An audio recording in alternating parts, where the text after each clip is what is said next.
ক্যারিয়ারের শুরুতেই প্রেম হয় দেব শুভশ্রীর। প্রেমের মধ্যেই জুটি মিলে সুপারহিট সিনেমার উপহার দিয়েছেন।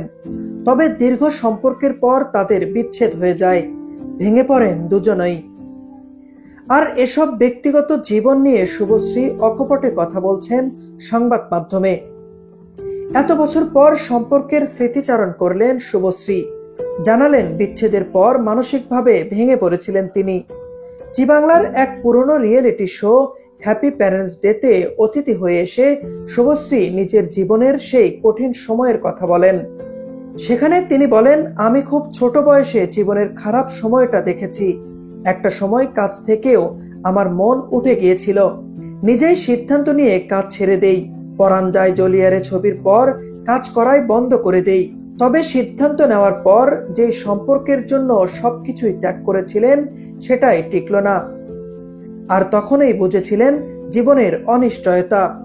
শুভশ্রী বলেন, সেই সময় আমি আমার 4টি বছর নষ্ট করেছি। মনের কষ্ট বাবা মায়ের সঙ্গেও ভাগ করে নিতে পারেনি। বাইরে থেকে হাসি খুশি থাকলেও 5 মিনিট অন্তর বাথরুমে গিয়ে কেঁদে ফিরতাম। তবে জীবনের সেই কঠিন সময়েও নায়িকাকে ভেঙে দিতে পারেনি। তিনি বলেন, যখন আমার আর হারানোর কিছুই ছিল না, তখনই বলেছিলাম যা পাবো সেটাই আমার প্রাপ্তি হবে। তারপর থেকেই ঈশ্বরের আশীর্বাদে জীবনে সাফল্য আসতে শুরু করে। ভালোবাসা নিয়ে তার বিশ্বাস আজও অটুট। শুভশ্রীর ভাষায়, আমি ভালোবাসাকে কখনো অস্বীকার করিনি। খারাপ অভিজ্ঞতা হলেও ভালোবাসা খুব সুন্দর একটা অনুভূতি।